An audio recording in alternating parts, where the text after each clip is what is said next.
Naglabas ng show cause order ang Land Transportation Office para sa ilang driver na mag-modify ng kanilang sasakyan. Nakasisilaw kasi ang ilaw ng mga ito, kaya takaw aksidente raw sa ibang motorista. Para bigyan ng mukha ang balita, Mobile Journal Ivan Tarinque.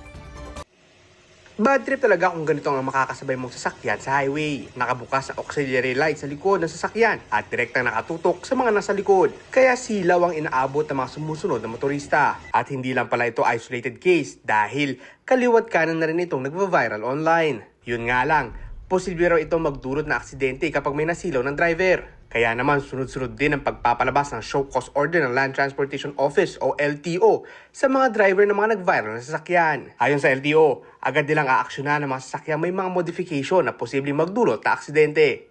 Ayon naman sa isang off-road expert, ang mga auxiliary lights na ito ay pang off-road trails, convoy at pagmamonitor lamang ng mga karga ng sasakyan. Hindi dapat ginagamit sa mga highway o pampublikong kalsada. Dagdag pa niya, ang mga chase lights ay dapat mahina lamang at hindi nakakasilaw. Samantala, ang mga rear spotlight naman ay dapat nakatutok lang sa flatbed o karga ng sasakyan at hindi direkta sa mga nasa likod.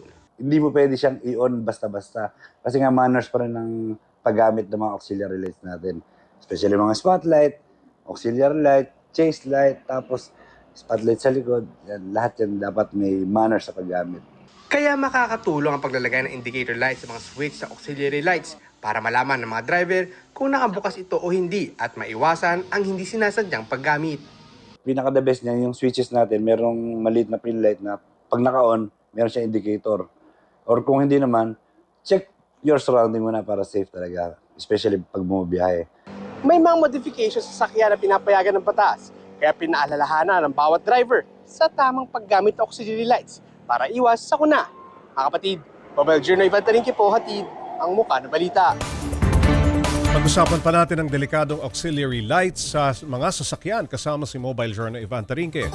Ivan, may patakaran ba o batas kung gaano kalakas lamang ang ilaw na pwede mong ipakabit sa iyong sasakyan? So far sa ngayon, Pops, walang klaro na kung ilang lumens or ilang watts yung pwedeng gamitin para nga sa mga auxiliary lights. No? Pero kadalasan, Pops, gaya na itong mga to, tawag nila dito is yung parang spotlight sa likod ng mga sasakyan. Usually daw, ang ikinakabit lang sa kanila is hindi lalagpas ng 40 watts. No? At talagang may angle lang talaga, Pops G, na nakatutok doon sa flatbed nung mga pick-up para talagang hindi nakakasilaw. Ano bang purpose ng ilaw na yan? Para tutukan yung kung gaano kalaki o kung anong klaseng sasakyan ito. Pops G, kadalasan kasi ng mga rigs na to, rigs na yung tawag kasi mga minamodify na to na mga sasakyan ay ginagamit pang camping, pang trails, no, Pops G. At yung mga purpose talaga ng mga ilaw na ito is ma-monitor yung likod. Kunyari, nagsasakay ng motor or nagsasakay ng mga bawas gamit. Sa gabi, no? Kinakailangan, may aayusin. Tama ka dyan, Pops. Usual, yun lang naman ang purpose nito, no? At syempre, yung chase lights na tinatawag para daw ma-monitor kung nasa na yung convoy. No? Lalo na pag nasa pag in the middle. Sumusunod. In the middle of the trail, no, Pops, medyo madilim. So, usually daw, hindi talaga to binubuksan sa mga highways. Ayun. No? Dahil yun nga, nakakasilaw talaga ng mga drivers. Ivan, ano ang parusa doon sa mga binigyan ng show cause order ng LTO? Usually, Pops, itong show cause order natin, meron pa silang 90 days para sumagot doon sa mga, doon sa kanilang, dito nga sa show cause order. Pero usually, Pops, yung nakita natin sa mga show cause order, unauthorized use of accessory. Yun yung nakita natin kadalasan doon sa mga accessories. Dapat lang dumaan doon sa proper channel, no? Kasi yung kadalasan usually yung mga ganito, mga ilaw na to nire-register sa LTO para nga malinis at talagang mas matignan kung talagang hindi ba siya nakaka-distract sa ibang mga driver, Pops. Ivan, gaano raw ba karami ang mga sasakyan na may nakasisilaw na auxiliary lights at may ginagawa ba ngayon na paghuhuli pagka may nakita nga ganito sa kalsada? Nasisita ba yan? Actually ngayon, Pops, no, dahil nga nagba-viral online, no, and mas nakikita, mas nagba-viral, mas marami nakakita, Pops. At yun nga, kaya halos sunod-sunod na yung paglalabas ng mga show cause order, no? Pero yung mga netizens din natin, actually, Pops, talagang nung nakita nila yung mga ganitong post online, talagang medyo nagalit din, no? Sumama yung loob.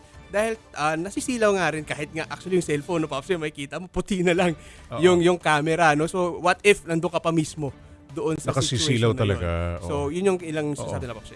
Maliban sa maliwanag na auxiliary lights, ano pa ba ang bawal na modification sa mga sasakyan? Usually naman, Pops, yung bawal lang talaga or mahirap ipa-register is yung mga modification, let's say, sa chassis ng sasakyan dahil safety standards. Okay. No, yun yung medyo mahirap talaga ipa-modify. Pero usually naman, Pops, yun, nakakapag-modify naman. Kunyari, magpapalit ng makina, magpapalit ng chassis, maglalagay ng ilaw. No? Oo. May mga fees lang ang LTO pag pina-register. Oo. Pero after naman doon, Bawag gulong, mas malaking gulong. hindi actually, Pops, yung gulong hindi masyadong na-check, no? Mas structural lang.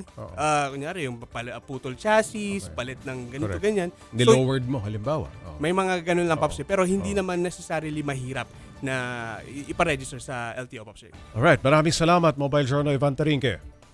Sa aming pagbabalik,